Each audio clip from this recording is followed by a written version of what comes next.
Selamat datang kembali. Kali ini kita mau bahas sesuatu yang kayaknya dekat banget sama kita semua ya.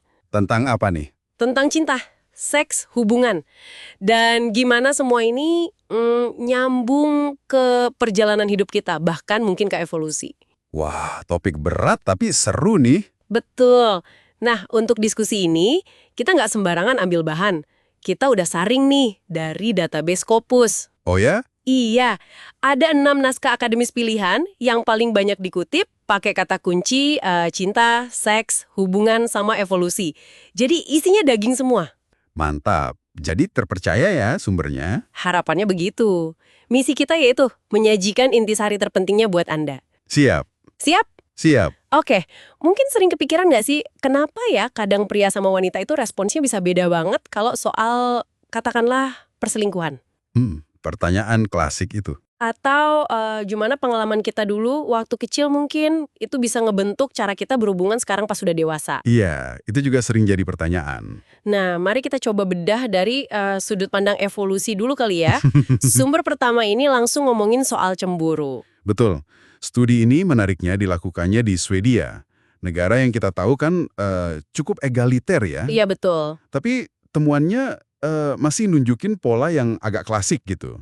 Secara umum ya pria itu katanya cenderung lebih keganggu kalau pasangannya selingkuh secara fisik. Fisik ya, oke. Sementara wanita itu lebih terusik kalau pasangannya selingkuh secara emosional. Pakai hati gitu. Oh gitu, ini nyambung ke teori evolusi yang lama itu dong? Iya, sejalan banget sama teori soal kepastian status ayah atau paternity certainty buat pria sama jaminan sumber daya buat wanita. Tapi yang menarik juga, studi ini nantang asumsi namanya double shot. Double shot, apa tuh maksudnya? Kayak kopi aja? Bukan. Jadi gini, ada asumsi lama, kalau misalnya nih, wanita selingkuh fisik, nah pria langsung mikir, wah pasti udah pakai hati juga nih. Otomatis gitu ya? Iya. Sebaliknya, kalau pria selingkuh emosional, wanita mikir, pasti udah ada main fisik juga. Nah, studi ini nunjukin kalau nggak seotomatis itu juga orang mikirnya. Oh, jadi nggak sesimpel itu ya? Nggak sesimpel itu. Jadi reaksinya lebih kompleks gitu. Walaupun, ya, pola dasar cemburu tadi tetap ada. Oke, jadi ada pola dasar evolusioner, tapi interpretasinya nggak hitam putih. Nah, ini nyambung nggak ya sama cara kita nempel ke pasangan? Maksudnya attachment styles itu, sumber 5 kan bahas itu. Oh, nyambung banget. Sumber 5 itu kan meta-analisis. Jadi dia gabungin hasil banyak studi soal keterikatan romantis pada orang dewasa. Avoidance.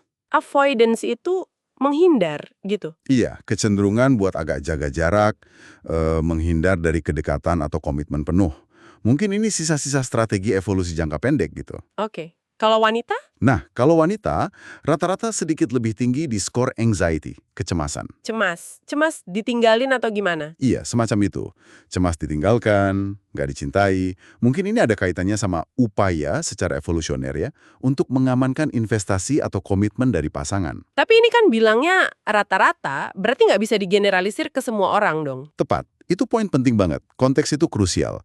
Misalnya nih, perbedaan ini ternyata lebih kelihatan jelas di sampel populasi umum. Dibanding sama? Dibanding sama sampel mahasiswa. Ini ngasih tahu kita kalau, hati-hati kalau cuma riset ke mahasiswa, mungkin nggak dapat gambaran lengkapnya. Iya juga ya. Usia ngaruh juga nggak? Ngaruh. Perbedaan soal kecemasan, anxiety, itu puncaknya di usia 20-an sampai 30-an awal. Kalau perbedaan soal penghindaran, avoidance, itu malah cenderung naik seiring nambahnya usia. Wah, menarik ya. Jadi oke, ada jejak evolusi, tapi pengalaman hidup sama psikologi kita juga ikut main. Sumber 3 kayaknya masuk ke sini ya, soal faktor-faktor psikologis di seksualitas dan hubungan. Iya banget. Sumber 3 itu menekankan pandangan biopsikososial. Biopsikososial, maksudnya? Artinya ya, fungsi seksual kita, kepuasan hubungan kita, itu dipengaruhi banyak hal. Biologi jelas, terus psikologi kita, pikiran, perasaan, sama lingkungan sosial kita juga. Contohnya gimana tuh? Misalnya pengalaman masa kecil, gimana kita diasuh dulu, gaya keterikatan awal kita sama orang tua, terus ada trauma atau enggak. Itu semua bisa punya efek jangka panjang ke cara kita intim sama orang, ke pandangan kita soal seksualitas pas dewasa. Wow, berarti apa yang ada di kepala kita soal seks dan hubungan itu penting banget dong. Penting banget.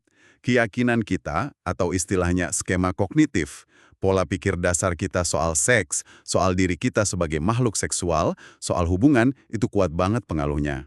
Kalau negatif gimana? Nah, kalau polanya negatif, itu bisa jadi semacam ramalan gitu. Bisa memprediksi munculnya masalah. Belum lagi kalau ditambah stres, depresi, cemas. Itu ngaruh ke fungsi seksual juga ya? Pasti. Dan seringnya bolak-balik hubungannya. Lagi suntuk, mood jelek, bisa ganggu gairah. Sebaliknya ada masalah di ranjang, bisa bikin mood jadi jelek juga. Jadi kayak lingkaran gitu ya? Berenam kan ada bahas soal perkembangan hidup pria pakai konsep struktur kehidupan. Iya, itu dari Levinson ya. Gagasannya itu, kita ini di usia 20-an biasanya lagi sibuk ngebangun struktur kehidupan. Struktur kehidupan tuh kayak gimana? Ya, kombinasi dari kerjaan kita, keluarga, teman-teman, peran kita di masyarakat, pokoknya fondasi hidup kita lah. Nah terus, biasanya di sekitar usia 30 ada tuh periode evaluasi. Namanya transisi usia 30. Nanya-nanya gitu ya, udah bener belum jalurnya? Mulai mapan atau settling down. Fokus buat meraih sukses, making it. Sama merasa, wah ini gue banget, becoming one's own man. Terus yang katanya krisis paruh baya itu kapan? Nah, itu munculnya di transisi paruh baya atau midlife transition. Biasanya sekitar usia 40 sampai 45. Jadi ini beneran ada ya fasenya, bukan cuma klise film gitu? Menurut studi ini sih, iya. Ini fase perkembangan yang nyata. Buat banyak pria loh ya. Di studi itu sekitar 80%. Ini masa buat nengok lagi ke belakang. Nengok apa aja? Ya, apa aja yang udah dicapai? Apa sih yang sebenarnya paling diinginkan? Terus, ada nggak bagian diri yang selama ini kayaknya dipendem atau diabaikan? Wah, dalam juga ya. Iya. Makanya sering melibatkan proses deilusi teman. Semacam melepas ilusi-ilusi masa muda tentang diri sendiri, tentang dunia. Sadar sama realita gitu. Pasti nggak gampang ya. Bisa jadi masa yang penuh gejolak, penuh pertanyaan. Kadang bisa jadi krisis beneran. Tapi ini dianggap penting. Justru perlu dilewati buat masuk ke fase parubaya yang lebih, lebih utuh, lebih memuaskan, mengintegrasikan semua bagian diri. Wow, kompleks banget ya ternyata.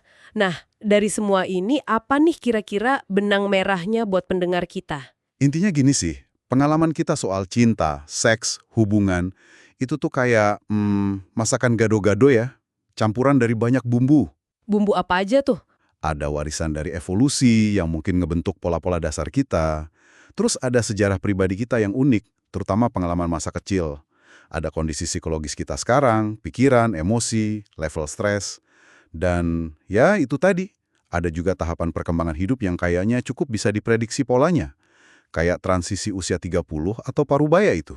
Jadi banyak lapisannya ya. Banget. Memahami lapisan-lapisan ini mungkin bisa ngasih Anda kacamata baru lah buat ngelihat dinamika hubungan Anda sendiri atau fase hidup yang lagi Anda jalanin sekarang. Setuju, bener-bener banyak bahan renungan ya dari sini. Riset-riset ini nunjukin betapa rumitnya, tapi sekaligus mungkin indahnya ya jalinan hubungan manusia itu dipengaruhi masa lalu yang jauh banget sampai ke detik ini. Nah, mungkin sebagai penutup nih, ada satu pertanyaan buat Anda bawa pulang. Buat direnungkan sendiri, Apa tuh? gini, kalau kita tahu nih, pengaruh warisan evolusi dan sejarah hidup pribadi kita itu kuat banget ngebentuk pola hubungan kita. Iya, Pertanyaannya, seberapa besar sih sebenarnya kendali sadar yang kita punya buat ngubah pola itu atau buat mengarahkan transisi kehidupan kita? Dan kalau mau berubah, tuas mana sih yang paling efektif buat ditarik? pertanyaan yang bikin mikir itu. Di mana titik ungkitnya ya? Ah, itu dia. Sesuatu untuk direnungkan. Oke, sekian dulu penelaahan mendalam kita kali ini. Sampai jumpa di pembahasan berikutnya.